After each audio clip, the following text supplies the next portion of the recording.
Alright, Joe here, welcome back to We Need to Talk. This episode is brought to you by our friends at Now TV. Stream on the go with a Sky Sports mobile month pass for just £5.99 by clicking the link in the description below right now. But as you know by now, this is the show that looks at football on the internet over the past 7 days. The 7 days that has seen one Oxford United player show us a little bit too much of himself.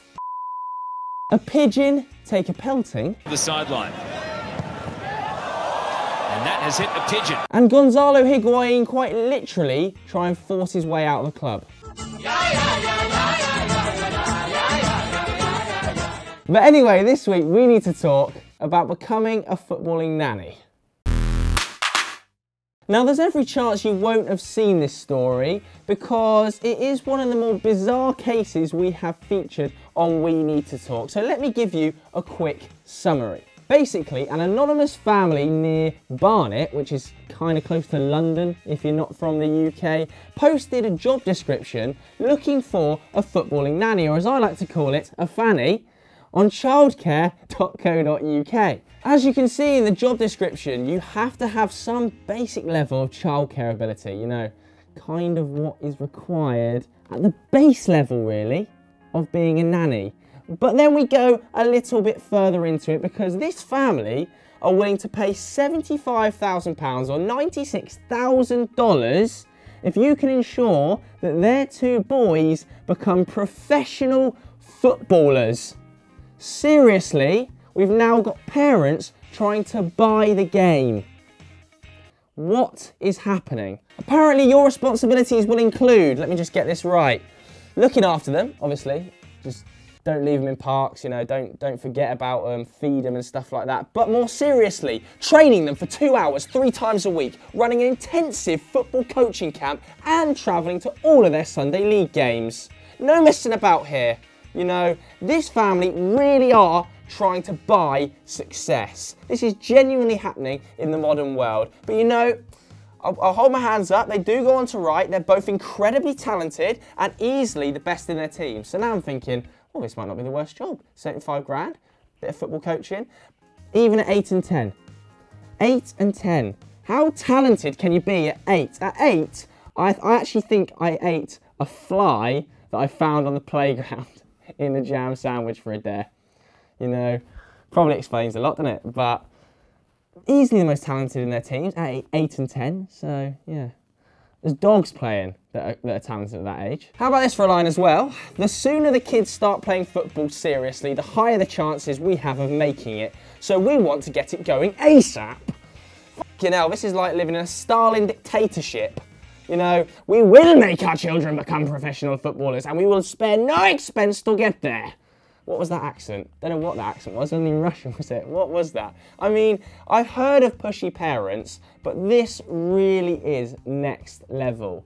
I mean, spending money and forcing your child effectively. It doesn't even say whether they desperately want to be professional footballers. You are forcing your child down the path of football because you can see it's an extremely high level and highly paid. What was that? What am I doing? Highly paid profession. I kind of understand some of the sentiment behind it. You know, they say that the father was pushed down an academic path, which is extremely sad, and wasn't allowed to pursue a career in football, so they want to take the opposite route. But there's taking the opposite route and being supportive of your children's dreams, whether or not that is to become a professional footballer, doesn't matter. You can't buy talent. If you could buy talent, the best players in the world would come from the richest families. That isn't how football works, guys. You know, most of the best footballers in the world actually come from fairly underprivileged backgrounds. So stop trying to buy your kids' futures for $96,000. Stop listing fannies on childcare.co.uk. You know, this is a serious website, guys. Don't want to be joking about it. And let's just all calm down. You can't buy talent, for fuck's sake. Okay, come on then, let's stop fanning around and do this. Okay, it's time for the good, the bad and the ugly. The good, it simply has to be Marcelo Bielsa, doesn't it? I mean, what other man walks into a press conference? In fact, doesn't just walk into it, there were actually journalists beforehand tweeting saying they had inside information he was going to resign. I'm actually looking at you, Ian McCourt. You know, oh, I've been told he's going to resign. I then sent that to the Football Dirty Chat, didn't I? So I look like a right mug. Cheers, Ian. But either way, Marcelo Bielsa walks in their 70-minute PowerPoint presentation. We've all had it at school, haven't we? Nothing worse than an extended PowerPoint presentation. You just sat there bored. And that's what most of the journos were, I have to admit. Basically revealing all of Derby County's tactics and claiming that he'd spied on every championship team. I mean, what a baller move. But should we expect anything else? Let's not forget, Bielsa did pull a hand grenade out in Argentina when he was confronted by angry fans. Threatened to pull the pin, didn't he? So clearly a bit of a nutter. But either way, I mean, I think this is class. Absolute shousery from Bielsa. Moving swiftly onto the bad side of Leeds, though, because whilst Bielsa took the good, the social account did get destroyed by a fast food chain. So let's just weigh it up. Who was the real winner this week? Probably Pizza Hut. Probably Pizza Hut. I mean, Leeds tried to mug them off. Pizza Hut tried to mug them off. Leeds say, oh, you didn't deliver for a week. And then, I mean, Pizza Hut just absolutely murdered them. So you haven't delivered since '92.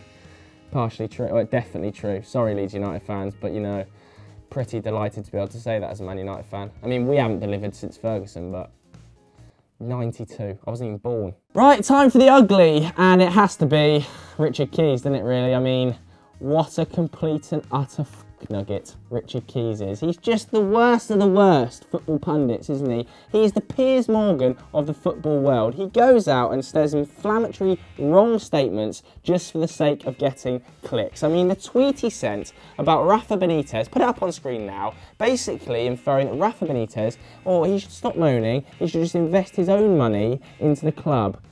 Yeah, that's how it works, Rafa. That's really how it works. You know, Ole Gunnar Solskjaer, he's planning on buying United and then appointing himself. That's not how football, or in fact any employment, should work. If you're an employee and you're having to buy your own office supplies or anything like that, you're probably not working in the best system. You know, Mike Ashley, one of the worst owners in football, completely ruined Newcastle United. Rafa Benitez is dragging them by the skin of his teeth. And you have the absolute audacity to come out and say that.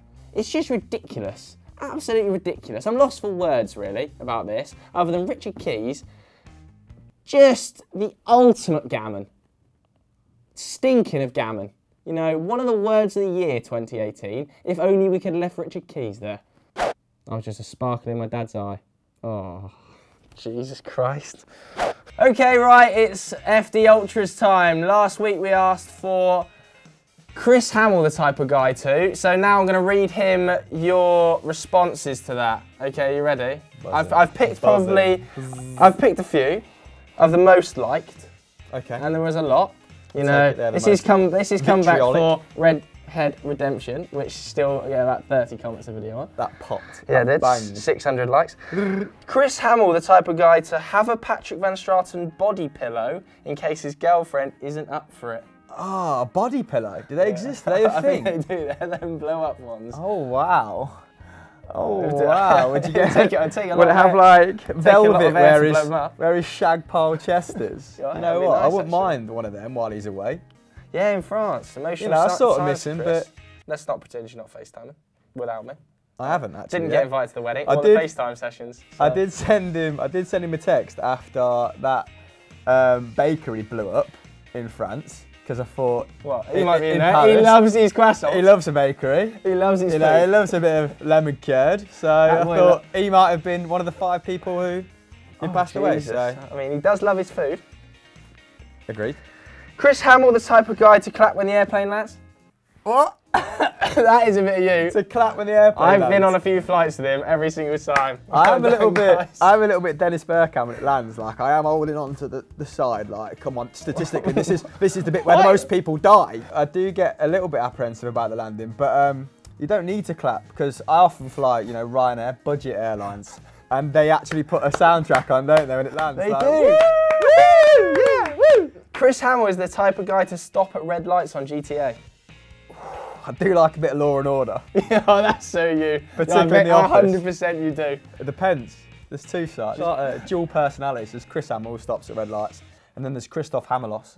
Oh yeah. My alter ego, who I created on Football Manager. Christoph Hamilos, Brazilian, grew up in the favelas of Sao Paulo, and can speak multiple languages. Oh my God. It's like...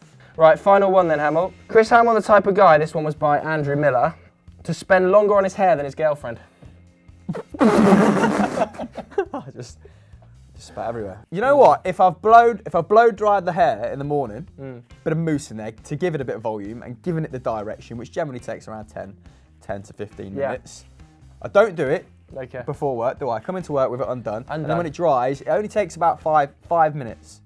However, if it's not been blow dried, if the secret mousse has not been applied, if I've run out of the dust, which is the secret ingredients, my secret sauce, then I can be in there battling with it for 20-25 minutes. Okay, so that was your Chris Hamill, the type of guy too. Do you want to call someone else? What time? McCubbin. You and McCubbin are generally pretty good on screen together. Okay, we'll call Michael McCubbin out. If you don't know who Michael McCubbin is, his photo's on screen now that you really should. You know, Michael McCubbin, the type of guy too. Complete that sentence in the comments below, and I'll have him sat here next week, seeing what he makes of the comments. Shaggy. Moving on. You just pied me off then, George. That rang once. It's Baywatch time. Roll that sexy 3D intro, Jalab. We got some breaking news. Adam Templeman has struck back at the We Need to Talk community at the FD Ultras. He actually tweeted me, calling me out after his own clickbait title landed. The title he wrote, Alvaro Morata close to leaving Chelsea for Atletico Madrid, question mark? Question mark? No, so that's a classic Adam Templeman feature. He ends everything with a question mark. Can't really get at him because it seems like he's posing a question. But equally, seems like this has landed. What I will say, Temps, is even a clock that's broken is right twice a day. You know, if you're wrong 250 times, it's probably inevitable that you're going to guess one right. So well done. I'll admit it, hold my hands up. It does seem like Alvaro Morata is close to joining Atletico Madrid, but it's still not as bad as, I don't really want to say the name, but the Sun. You know, bleep the U in that, like they do on Twitter with the asterisks, the shit Sun. Levels never before seen, really, in terms of clickbait, because they've gone as far as to Photoshop a shopping list. We haven't quite reached that level, but I imagine you could see that coming to Football Daily within the next 2 to 3 weeks. Man United draw up transfer shortlist to fill 3 problem positions at Old Trafford, including Koulibaly. You know, do you honestly think Solskjaer sits there with an A4 pad and goes, top targets, Koulibaly, Carrasco, Bergwijn, Cengiz Under, Milenkovic? Like, it's the worst Photoshop. It's the worst headline. He's already come out and said that he's not going to make any signings in January. But the less said about the Sun, the better, actually. I don't really know why we're giving them publicity. Moving on. Moving on to the end of the show, probably. Didn't realise it was the end of the show, but it is. So, you know, sad times than that. But anyway, this episode was brought to you by our friends at Now TV. Click the link in the description below to get your Sky Sports mobile month pass for just $5.99 and stream on the go. Thanks very much for watching. Goodbye. Why?